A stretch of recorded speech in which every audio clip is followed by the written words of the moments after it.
Shivi TV. जादुई तेल का चमत्कार। एक समय की बात है। एक सेठ दूर दूर राज्यों में कपड़ों का व्यापार करता था और अपने सामान के लिए देश विदेश में प्रसिद्ध था। किसी को कैसा भी कपड़ा चाहिए होता, वह सेठ से ही खरीदते थे। अपनी ईमानदारी और कड़ी मेहनत के कारण सेठ के पास जमीन, जायदाद, रुपए पैसे की कोई कमी नहीं थी। सेठ का कोई बच्चा नहीं था, केवल एक पत्नी थी जिसे सेठ बहुत प्यार करता था और देश विदेश से अपनी पत्नी के लिए तरह तरह के सुंदर सुंदर उपहार लेकर आया करता था। एक बार उसने देखा उसकी पत्नी बड़े परेशान नजर आ रही है। पूछने पर पता चला कि पत्नी के बाल बहुत ज्यादा झड़ रहे हैं। पहले तो सेठ को यह कोई बड़ी समस्या नहीं लगी, किंतु धीरे धीरे सेठ को भी लगने लगा कि उसकी पत्नी के बाल पहले से काफी कम हो गए हैं। सेठ विदेश से अपनी पत्नी के लिए दवाई लाने लगा, किंतु किसी दवाई से भी पत्नी के बाल ठीक नहीं हुए। अब तो सेठ बड़ा उदास हो गया और सोचने लगा, इतना रुपया पैसा होने का क्या फायदा जब मैं अपनी पत्नी का ही इलाज ना करा पाऊं। इस बेचारी के बाल इतनी तेजी से झड़ रहे हैं कि एक दिन यह पूरी तरह से गंजी हो जाएगी और लोग मुझे गंजी का पति कहकर बुलाएंगे। पत्नी के बालों के लिए इतना चिंतित हो गया कि रात में तो उसे अपनी पत्नी के ही सपने आते और महसूस होता कि चारों तरफ लोग उसे गंजी का पति कहकर बुला रहे हैं। उसकी पत्नी यह सब सुनकर बहुत रो रही है। पत्नी के बालों के चक्कर में सेठ का मन उसके व्यापार में ना लगता, जिसके कारण सेठ के ग्राहक भी कम होने लगे। यहाँ तक कि वह महीनों से दूसरे नगरों में भी नहीं गया। एक दिन जब सेठ की पत्नी स्नान करके बाहर आई तो सच में उसके सारे बाल गायब हो चुके थे और वह पूरी तरह गंजी हो चुकी थी। उसने जब अपनी पत्नी का यह हाल देखा तो जोर जोर से रोने लगा और गांव के बाहर बने देवी के मंदिर में चला गया। उसे लगा वहां बैठकर उसे शांति मिलेगी। तब सेठ वहां पर बैठा हुआ था, वहां पर एक साधु आया और उसने सेठ से उसकी उदासी का कारण पूछा।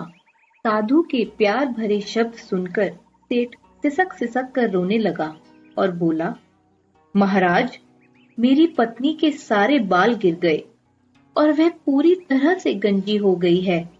मुझे समझ नहीं आ रहा कि मैं सबके सामने मुंह कैसे दिखाऊं। साधु बोला, बेटा, मैं तुम्हें वर्षों से जानता हूँ। मुझे पता है कि तुम एक बहुत ही मेहनती, सच्चे और दयालु इंसान हो। मेरे पास एक जादुई तेल है। तुम यह तेल अपनी पत्नी को दे दो। रोज इस तेल को अपने सर में लगाने के बाद तुम्हारी पत्नी के बाल फिर से वापस उग जाएंगे और बहुत ही लंबे हो जाएंगे। किंतु याद रखना, ये जादुई तेल है। इसका काम है किसी भी चीज को बड़ा कर देना, इसलिए इसका प्रयोग सोच समझकर करना और काम हो जाने के बाद इस तेल को गांव के सरोवर में डाल देना।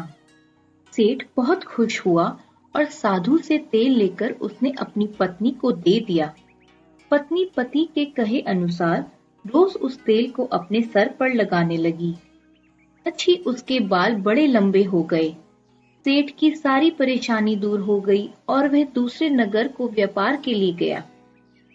किंतु जब वह एक हफ्ते के बाद लौट कर आया तो यह देखकर हैरान रह गया कि उसकी पत्नी उसके सामने नहीं आ रही है। बहुत मिन्नतें और सिफारिश करने के बाद जब पत्नी सामने आई तो वह यह देखकर हैरान रह गया कि पत्नी की जुबान उसके मुंह से बाहर लटक रही थी और वह बड़ी ही भयानक लग रही थी।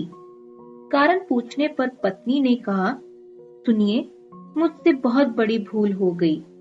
आपने कहा था कि तेल केवल सर पर लगाना है। यह जादुई तेल है, किंतु तेल खत्म होने के बाद तेल वापस कैसे मिलेगा? क्यों ना मैं तेल को घर पर ही बना लूं? ऐसा सोचकर मैंने तेल को अपनी जीभ पर लगाकर उसका स्वाद लेना चाहा था कि जान सकूं इसमें क्या क्या मिला है, और ऐसा करते ही मेरी जीभ इतनी बड़ी हो गई। सेठ सर पकड़कर रोने लगा और समझ गया कि अब इस समस्या का कोई निदान नहीं। उसके बाद सेठ की पत्नी को किसी ने घर के बाहर कभी नहीं देखा और सेठ अपनी पत्नी की मूर्खता के कारण पूरे जीवन एक इतनी लंबी जीभ वाली पत्नी के साथ जीता रहा। और ये कहावत बन गई कि पत्नियों की जीभ बहुत लंबी होती है। बिना सोचे समझे हमें किसी भी वस्तु का और कामों में उपयोग नहीं करना चाहिए। दोस्तों, जिस वस्तु का इस्तेमाल जितना होता है उतना ही करना चाहिए। अगर हम उस वस्तु का उपयोग और कामों में करेंगे तो हमारी अपनी ही हानि होगी।